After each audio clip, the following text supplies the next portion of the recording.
નમસ્કાર મિત્રો, હું વેદાંત પટેલ અને આપ સૌનું ફરી એકવાર સ્વાગત કરું છું આપણા Tally prime complete course in ગુજરાતીમાં. તો પાછલા લેક્ચરમાં આપણે ગોડાઉન ક્રિએશન અને મટીરિયલ આઉટ વાઉચર વિશે સંપૂર્ણ વિગતે શીખ્યા હતા. હવે આજના લેક્ચરમાં આપણે પરચેઝ ઓર્ડર વિશે સંપૂર્ણ વિગતે શીખવાના છીએ. તો આજના વિડીયોમાં આપણે શીખવાના છીએ કે પરચેઝ ઓર્ડર શું છે, પરચેઝ ઓર્ડર કેમ બનાવવામાં આવે છે, પરચેઝ ઓર્ડર અને એકલા પરચેઝ વાઉચર વચ્ચે શું ડિફરન્સ છે અને એનું કમ્પ્લીટ પ્રેક્ટિકલ પણ શીખવાના છીએ. તો ચલો મિત્રો, આજનો વિડીયો સમય બગાડ્યા વગર શરૂ કરીએ. તો મિત્રો, તમે જેમ જોઈ શકો છો આપનું ટેલી પ્રાઇમ ઓપન થઈ ગયું છે. તો સૌ પ્રથમ એ સમજીએ કે પરચેઝ ઓર્ડર એટલે શું. તો પરચેઝ ઓર્ડર એ સપ્લાયરને મોકલવામાં આવતો એક ઓફિશિયલ ડોક્યુમેન્ટ છે. આ ડોક્યુમેન્ટ દ્વારા આપણે સપ્લાયરને જણાવીએ છીએ કે આપણને કેટલો માલ જોઈએ છે, કેટલી ક્વોન્ટિટીમાં જોઈએ છે, કયો માલ જોઈએ છે અને કયા રેટ પર જોઈએ છે. તો યાદ રાખજો મિત્રો કે પરચેઝ ઓર્ડર બનાવવાથી પરચેઝ થતું નથી. પરચેઝ ઓર્ડર એટલે આપણે માત્ર ઓર્ડરને પ્લેસ કર્યો છે, આપણે હજુ સુધી પરચેઝ કર્યું નથી. હું તમને એક એક્ઝામ્પલ સાથે સમજાવું. તો માનો કે તમારી કોઈ કમ્પ્યુટરની શોપ છે. તમારે એબીસી ટ્રેડર પાસેથી ખરીદવાનું છે 10 કીબોર્ડ, 2 માઉસ અને 2 મોનિટર. તમે હજુ માલ મેળવ્યો નથી, તમે માત્ર સપ્લાયરને ઓર્ડર આપ્યો છે. તો આ સમયે તમારે પરચેઝ ઓર્ડર બનાવવું પડશે. જ્યારે પણ માલ આવશે ત્યારે તમારે રિસિપ્ટ નોટ અથવા તો પરચેઝ વાઉચર બનશે. પરંતુ હાલ તો તમારે પરચેઝ ઓર્ડર જ બનાવવાનું છે, પરચેઝ ઓર્ડરનું વાઉચર. કેમ કે હાલ તો તમે ખાલી એનો ઓર્ડર આપ્યો છે, હજુ આપણે માલને પરચેઝ કર્યો નથી. હવે પરચેઝ ઓર્ડરને ઘણા લોકો સીધું પરચેઝ વાઉચર બનાવી દે છે, પણ મોટી કંપનીમાં પહેલા પરચેઝ ઓર્ડર બનાવવામાં આવે છે. તેના અમુક હું ફાયદા તમને બતાવું. તો સપ્લાયરને લેખિત ઓર્ડર મળે છે, કેટલો માલ મંગાવે છે એનું આપણે ટ્રેક કરી શકીએ છીએ. પછી રિસિપ્ટ નોટ સાથે સરખામણી પણ કરી શકાય છે કે પરચેઝ ઓર્ડર વખતે અને રિસિપ્ટ નોટ વખતે રેટ અલગ અલગ તો નથી ને. અને પરચેઝ પ્રોસેસ વધુ સરળ રીતે બની શકે છે. તો હવે પરચેઝ ઓર્ડર અને હું તમને પરચેઝ વાઉચર વિશે ડિફરન્શિએશન સમજવો તમારા માટે ખૂબ જ જરૂરી છે. તો પરચેઝ ઓર્ડર એટલે માત્ર એક ઓર્ડર છે, એમાં આપણો સ્ટોક વધતો નથી, ના કોઈ લેજરની ઇફેક્ટ થાય છે અને ના કોઈ એનું ઇનવોઇસ બને છે. જ્યારે પરચેઝ વાઉચરમાં શું થાય છે કે પરચેઝ વાઉચરમાં માલ રિસીવ પણ થાય છે, આપનો સ્ટોક પણ વધે છે, સપ્લાય લેજર પર ઇફેક્ટ પણ થાય છે અને પરચેઝ કમ્પ્લીટ પણ થાય છે. હવે પ્રેક્ટિકલ તરફ થોડું જઈએ. તો પ્રેક્ટિકલ તરફ જતા પહેલા આપણે અમુક વસ્તુઓ તૈયાર હોવી જોઈએ. જેમ કે તમારે સપ્લાય લેજર માટે એબીસી ટ્રેડર્સ સ્ટોક આઇટમમાં કીબોર્ડ, માઉસ અને મોનિટર તૈયાર હોવા જોઈએ. અને એબીસી ટ્રેડર્સ મેં પહેલાના આગળના 2-3 વિડીયોમાં સમજાવેલું છે. તો તમે આગળના વિડીયો જોજો તો જ આજના લેક્ચરમાં તમને ખબર પડશે. તો હવે આપણે પ્રેક્ટિકલ તરફ જઈએ. તો સૌપ્રથમ આપણે વાઉચરમાં જતા રહીશું. વાઉચરમાં ગયા પછી આપણે F10 ઓપન કરી લઈશું. F10 ઓપન કર્યા પછી શો ઇન એક્ટિવમાં જતું રહેવાનું છે. અને હવે શો ઇન એક્ટિવમાં ગયા પછી હવે આપણે અકાઉન્ટિંગ વાઉચરમાં પણ નથી જોવાનું અને ઇન્વેન્ટરી વાઉચરમાં પણ નથી જોવાનું. હવે આપણે જોવાનું છે અધર વાઉચર, ઓર્ડર વાઉચરમાં. હવે ઓર્ડર વાઉચરમાં તમે જોઈ શકો છો કે આપણને બે આપેલા છે, પરચેઝ ઓર્ડર અને સેલ ઓર્ડર. તો સેલ્સ ઓર્ડર હવે નેક્સ્ટ લેક્ચરમાં આપણે શીખીશું. તો અત્યારે આપણે પરચેઝ ઓર્ડરને ઇનએક્ટિવ છે તો આપણે એને એક્ટિવ કરી લઈશું. અને પરચેઝ ઓર્ડર માટે તમે એની શોર્ટકટ કી જોઈ શકો છો, Ctrl+F9. તો આપણે એને એક્ટિવ કરી લઈએ. તો તમે જેમ જોઈ શકો છો આપણું પરચેઝ ઓર્ડર જે છે એનું વાઉચર આપણું એક્ટિવ થઈ ગયું છે. હવે આપણે પરચેઝ ઓર્ડરનું ફર્સ્ટ વાઉચર આપણે ક્રિએટ કરીએ. તો સૌ પ્રથમ પાર્ટી એકાઉન્ટમાં આપણે એબીસી ટ્રેડર્સને ચૂઝ કરી લઈશું. અહીં તમને ઓર્ડર ડિટેલ્સ પૂછશે, જેમ કે mode of payment, other reference, પછી ટર્મ્સ ઓફ ડિલિવરી અને રિસિપ્ટ ડિટેલ્સમાં તમને dispatch through destination, carrier name અથવા એજન્ટનું કોઈ નામ હોય, bill of landing, motor vehicle number અને ડેટ. તો આપણે એમાં હાલ કોઈ ચેન્જીસ કરવાનો નથી. અહીં તમને જેમ મેં સમજાવ્યું હતું એ પ્રમાણે જ અહીં પાર્ટી ડિટેલ્સ છે, supplier, mailing name, address, state, country, GST registration type અને જીએસટી આઈએન નંબર. એમાં પણ આપણે એમના એમ જ હાલ રહેવા દેવાનું છે. અહીં તમને ઓર્ડર નંબર પૂછવામાં આવે તો અત્યારે આપણે ઓર્ડર નંબર ફર્સ્ટ એટલે એક જ રાખીશું. હવે પરચેઝ લેજરમાં આપણે પરચેઝ એકાઉન્ટને ચૂઝ કરી લઈશું.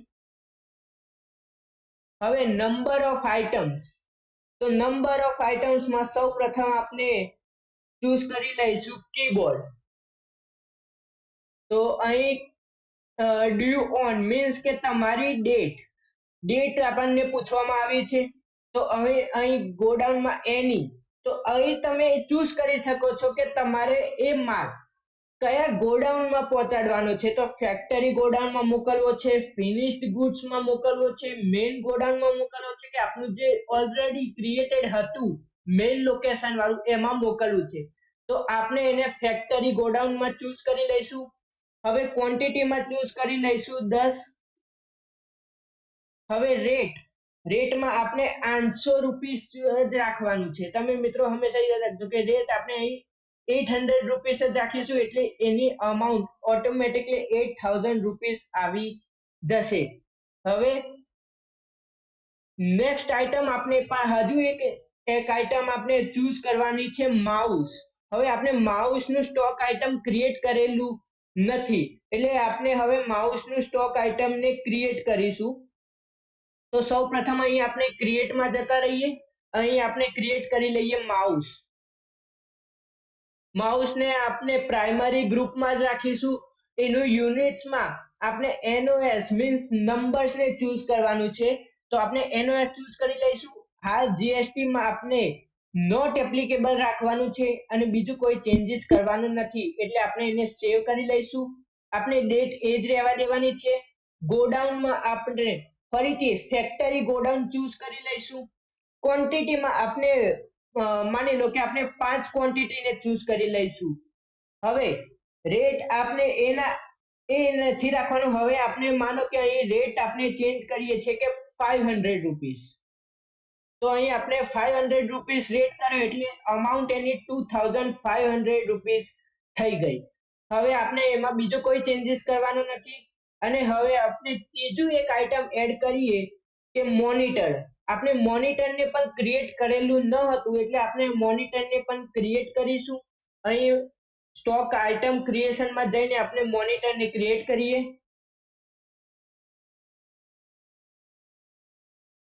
મોનિટરને આપણે પ્રાઇમરી ગ્રુપમાં જ રાખીશું. એના યુનિટ્સ પણ આપણે NOS મિનિટ નંબર્સ ચૂઝ કરવાનું છે.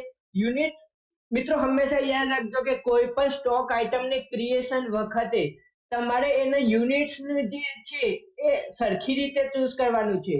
જો તમે યુનિટ્સને સરખી રીતે ચૂઝ નહીં કરો તો તમારા જે વાઉચર છે એમાં ભૂલ પડી શકે છે. એટલે આપણે અહીં મોનિટરને ક્રિએટ કરીએ છીએ એટલે આપણે એમાં નંબર્સને ચૂઝ કરીએ છીએ એટલે અહીં આપણે નંબર્સને ચૂઝ કરી લઈશું. જીએસટી માં આપણે અત્યારે નોટ એપ્લિકેબલ જ ચૂઝ કરવાનું છે. આપણે બીજો કોઈ ચેન્જીસ કરવાનો નથી એટલે આપણે એને સેવ કરી લઈશું. આપણે ડ્યુ ડેટ એના જ રાખવાની છે. ગોડાઉનમાં આપણે ફરીથી ફેક્ટરી ગોડાઉનને ચૂઝ કરી લઈશું.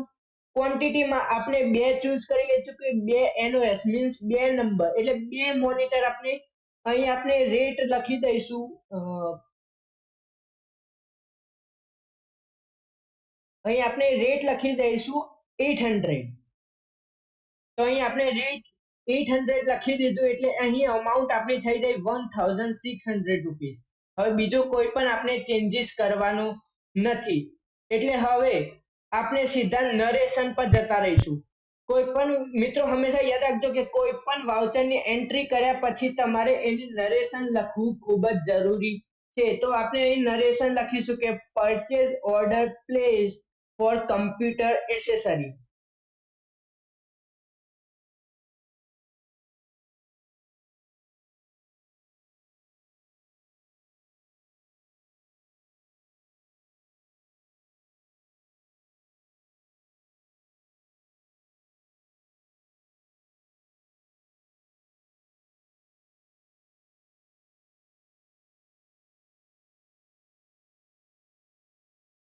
તો અહીં આપણે નરેશન લખી દીધું છે કે purchase order placed for computer accessories. તો આપણે હવે આ વાઉચરને સેવ કરી લઈએ. તો આપનું ફર્સ્ટ પરચેઝ ઓર્ડરનું જે વાઉચર છે એ આપણે અહીં ક્રિએટ કરી લીધું છે. તો હવે એક મહત્વની વાત, તો શું આપનો સ્ટોક વધ્યો? તો ના. શું આપણે કોઈ પરચેસ કર્યું છે? તો ના. શું આપણું સપ્લાયર લેજર બદલાયું છે? તો ના. તો એનું કારણ શું?